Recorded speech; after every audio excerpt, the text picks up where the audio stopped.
I've been excited about Christmas. I don't know why. I don't know what it means. But I wanted to drop this here and share it with you. Things are not as they seem.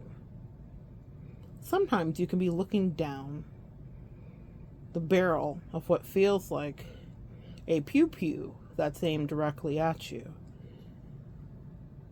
And sometimes you can turn that around and make it binocular so that you can see what is stretched out before you.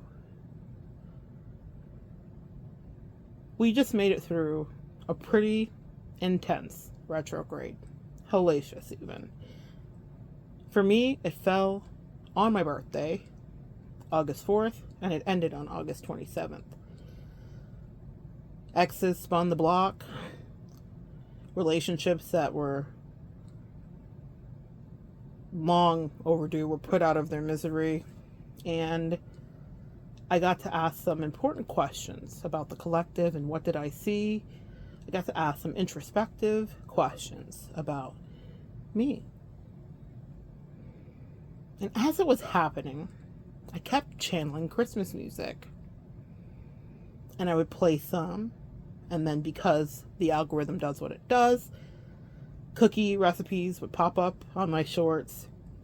It was like I was getting all this Christmas love. It is the most wonderful time of the year.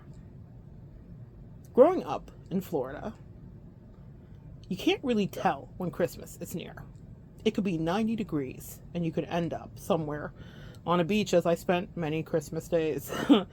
Santa was always in shorts when I grew up. In that way, he was in shorts and a hat. He was always outside to play.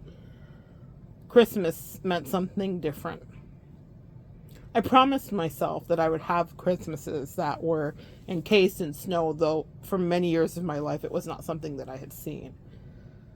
I manifested partnerships with people where I could get out of things that were always evergreen and into a more snowier kind of scene. I never knew what that would look like, but eventually it took shape, and I found myself sledding down hills and playing with other, friends and family and sharing these memories as they raised their children, and we all sat around trees. The stress of all of that, in-laws gathered in one house trying to be quiet as a mouse when kids screamed and ripped up all the presents, or rather the paper, and threw all of the presents around. I sought after something. I thought it was lost, but eventually it was found. We are so powerful with the way that we manifest. And even if we don't know what's coming next, your angels want you to know that there's something to be excited about. I think what I like about Christmas is the innocence of it. It doesn't matter if you had a little or a lot, if you were a poor or rich kid, there's always something to look forward to, even if your memory was meager and it seemed like the holidays got the best of you. There was always something to look forward to. In the country I live in, America, for anybody outside of here watching, we unfortunately are swallowed in consumerism. I have definitely been guilty. I remember the pressure of being the newest member to my in-law family and thinking I had to have the best gifts and do this and do that. And as gifting is one of my secondary love languages, I thought I have to just get this right. Otherwise, what does it mean for me and my standing in this family? And what I learned is that it meant absolutely nothing. And that all the money and time and energy that I'd spent wrapping gifts for people didn't mean anything if I didn't love who I was giving to and if they didn't love me reciprocally. It taught me a lot of lessons about consuming just to consume. And it taught me, I think, one of the most important lessons, that sometimes the best things in life are actually free. Sitting around friends and family with hot cocoa and laughing children's smiles and sleds and all of the rest of it stretched on for miles and miles in my head. Beautiful memories of kids with sugar plums dancing over their head. It's so nice to be in that moment when anything is possible. There's still a twinkle of magic, and it feels like you can grab it, and you don't just have to have it, but you can actually own it.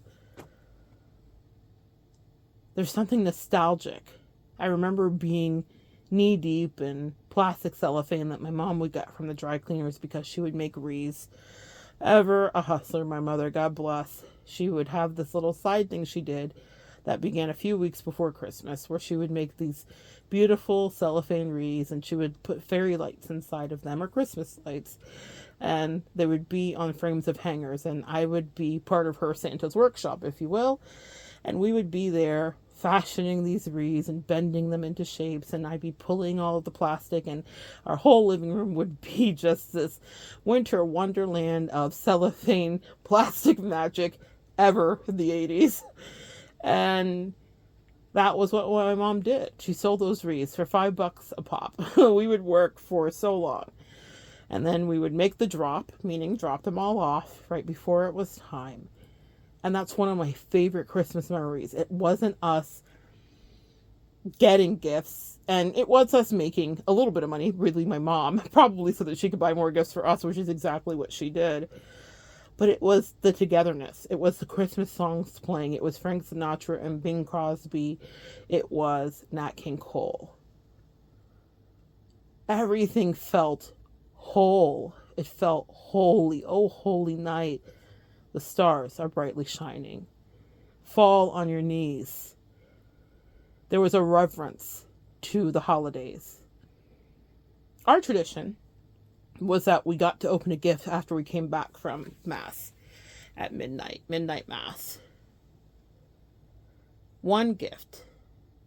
And then in the morning, because my mother needed to sleep in, because she had been really doing all of the Santa's elving, God bless her, we could open one thing before she got up, because she needed to sleep in before she stumbled over to fill her teacup. Not a coffee cup for her, but tea.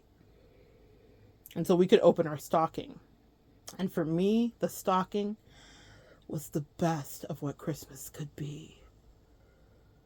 Sure, there were other gifts and other things that were big and small, and clothes and toys. Come one, come all. But what joy I had after midnight Mass opening one small gift that got to last until the morning, until I had a blast with my Christmas stocking. To this day, a stocking is still my fave. Now, as I've gotten older and immersed in the consumerism of my country, as is the American way, the stockings got much bigger. I have to be honest. If I do say that myself, they got much bigger. But still, what made them magical were all of the things contained within. Probably things from the Five and Dime, or from McCory's, or from Kmart. Those were the stores back then. And I don't even know if we had a Dollar Tree back then. I don't think we did. But they were essentially gifts that you would find at something like a Dollar Tree or a dollar store. And then there would always be something that was pretty spectacular too. So maybe there would be toothbrushes and fun toothpaste, like bubblegum flavored, and there'd be nuts, and there'd be chocolate, and all the way at the bottom there'd be fruit. But my mom would wrap it in gold paper. That was the real loot, digging for that fruit. So some kind of special orange, or my favorite, a pomegranate. My mom was on top of it. Maybe there might be a little piece of jewelry, some earrings, or something small, pencils and erasers, and paper with which I could draw, or crayons or markers, depending on what age I was at. Maybe there'd be Teen Spirit deodorant. You guys know. If you know, you know. I loved the stocking because me and my brother could open it without permission, even though we had permission, while my mother was sleeping in and my grandmother was sleeping in. We could pour over all of the contents of the stocking. So many little magical gifts contained inside. And it would last us until the morning, when my mom would come downstairs and then pry open her eyes, and the real excitement of the bigger gifts could begin. But as it is said, never rue the day of small beginnings, or never rue the Christmas morning of small beginnings, because my favorite things were always contained in the stocking.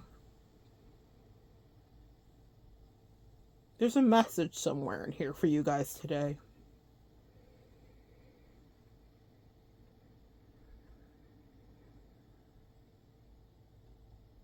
It's the little things that we sometimes let slip away that brought us the most joy and the biggest smiles to our face. It seems like in the collective, we're always fighting. We're always in some spiritual battle. We're always knocking down some narcissist. We're discovering a new covert one every twist and every turn. And even though I'm a teacher and I'm a practitioner, I, like you, am a person too. And sometimes I get weary with all the spiritual work that we are forever called to do. And I have a mandate. I signed up, and I always try to preach to be integral when you are reporting for duty. We have work to do. But just like you, sometimes I get weary too. And I long for moments and days where things are simple and no one's playing in your face, where you are knee deep in a living room full of cellophane and Christmas music is playing over the Victrola. Is that the speakers with the record player? And it's just the smooth, buttery tenor of Nat King Cole, Silent Night, Holy Night, Frank Sinatra, Joy to the World. One of my favorite Christmas songs. Christmas Carol, really.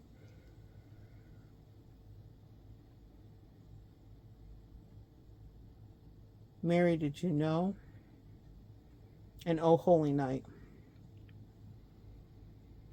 There was something so grand about that.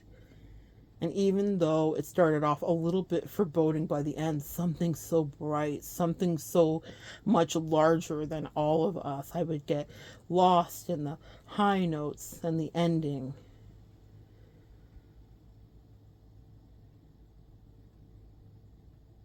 I would get lost in the moment and the reverence. That on one night, everything could change. And this is not about your faith or your Christianity or your non-Christianity. This is not about your metaphysical perspectives or your spirituality. It's about the idea that there is something bigger than all of we. That there is something to look forward to. That there is something to hope for. That there's something beyond what we can see. That there is something beyond our daily losses, miseries, that there's maybe something bigger, like beautiful, sweet victories, something all tied up neat like a wreath, something that looks like a mess at your feet, all cellophane and tangled and wires and bows, all ribbons and bits and bobs and ends and things that we may not understand or know what to do with, but then it all comes together in this one perfect gift. And I think what the angels want you to know is that in this year, this has been it. Right in front of you right now, with the mess that's at your feet, with the things that you do not understand, with your private, quiet miseries, with your private, quiet victories, that you have all the makings for the most beautiful wreath. Rejoice, rejoice, is what I'm hearing to tell you. You do not know what magic you have right in front of you. In the middle of your mess, in the middle of your stress, there is something that you remember from yesteryear, something that taught you about how to get through what you just went through, what you just did, that taught you how to survive. Maybe something you learned even as a kid. And even if as a kid it was just misery, or maybe for you as a kid it was all happy, but you learned things and they're tucked away into your memory. And what you just went through in this last year, in this last few months, in this last connection, in this last relationship, well, those are the bits and bob that will assemble the wreath. That mess that's at your feet will be something beautiful that you can display and a sight to be seen. But you can't tell yet because you're still in the middle of that.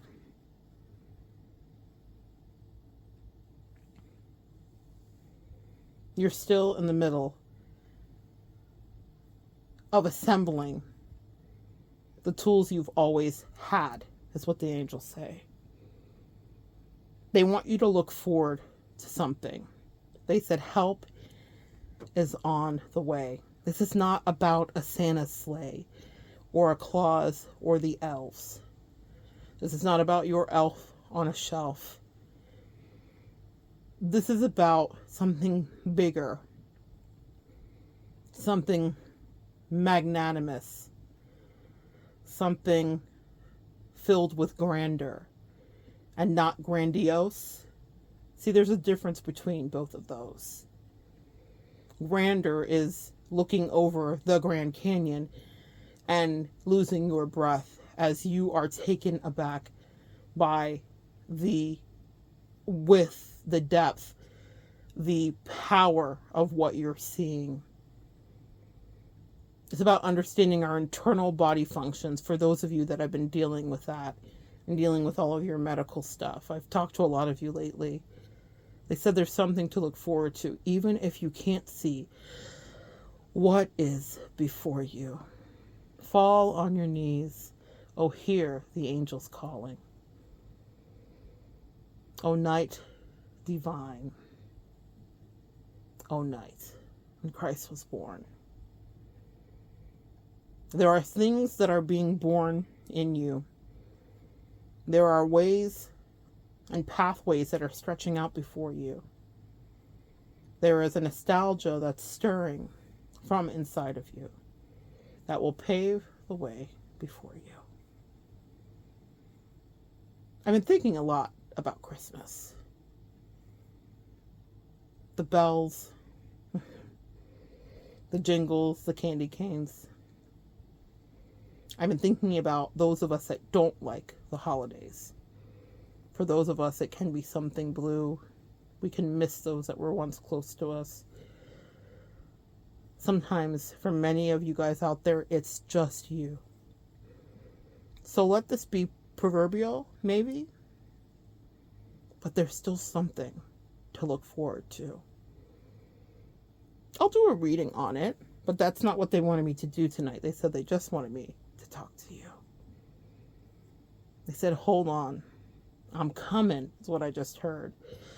Something beautiful is coming for you. Your angels have watched you. They've seen you make your sacrifices. They've seen life get sometimes the best of you. And they said they are still going to make something beautiful right before you. Sometimes it does not feel like that when you're standing in that living room, knee deep in cellophane. And then one by one and two by two, those wreaths would appear. But it was from our fingertips and our hands. We had work to do. And if you've been part of this collective, you've been doing your work. I see you. Your angels see you. And if you are laying in a hospital bed, or laying in your bed, or laying on a couch, or laying outside, your ancestors see you too. They are filled with pride because they said, out of one man's trash, you have built the most beautiful life. And even if you're judging what your current reality is, they said, do not give up, cosmic kids, because everyone gets a Christmas wish. So wish you may and wish you might, not just on stars and star brights, but on the light that is contained inside of you. If you've put good into the world, then good will be returned back to you. And that is truly Christmas cheer. Behold, rejoice. Your gifts are near, but you are the magic. So you don't have to wait for anyone or anything to appear. You are the co-creator. And even though it has felt like a hell of a year, The angels still want you to know that this is your year. Merry Christmas. Come back and join me next time, guys, and we'll continue to evolve together.